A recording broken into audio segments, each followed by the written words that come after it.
Bueno, buenas tardes, compañeros. Eh, ¿Cómo yo puedo determinar el máximo y mínimo de una función?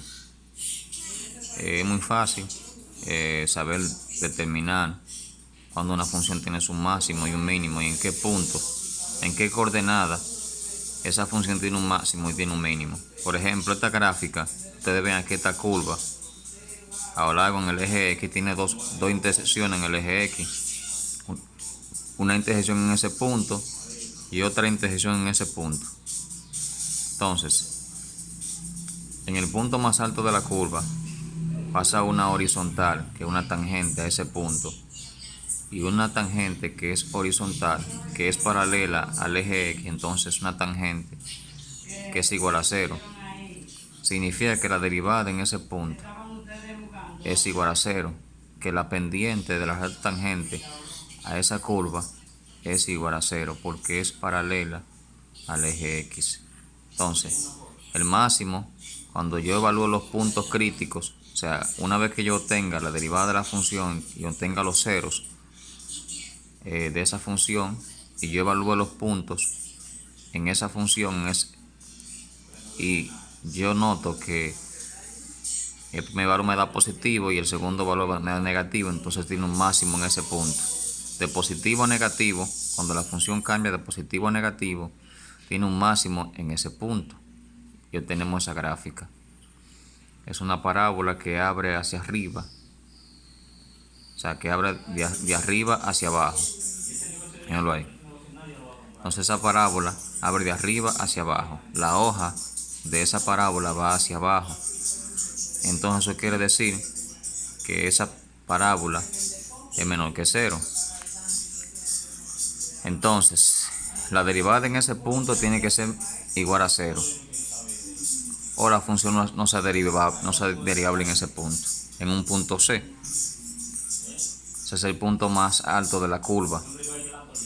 Entonces, venimos de una función, una parábola que habla hacia arriba, que es mayor que cero, que va de negativo a positivo, o sea, los valores de los puntos críticos que yo tengo de la primera derivada, esa recta tangente que pasa por ese punto, el punto C, ese va a ser mi mínimo de la función.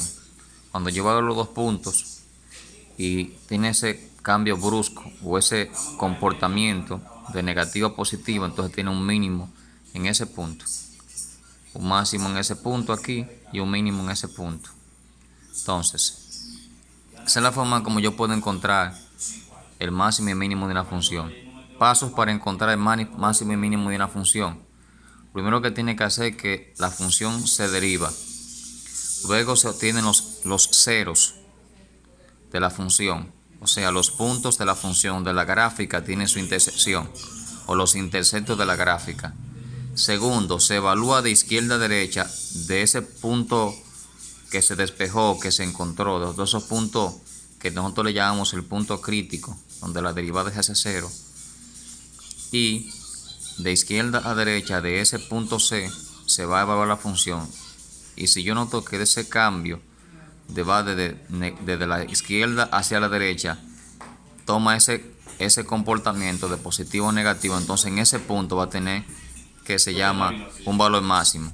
Si yo evalúo de izquierda a derecha en el otro punto y va de negativo a positivo, o sea, en ese punto me da un valor negativo y en otro punto me da un valor positivo, entonces tiene un mínimo. Lo otro es que si ambos son negativos, o sea, en ese punto va a ser constante, cuando tienen el mismo signo. Entonces, para que yo pueda saber dónde específicamente yo pueda saber dónde está el máximo y el mínimo de una función, este va a ser exactamente la gráfica que me va a determinar cuándo una función tiene un máximo y un mínimo.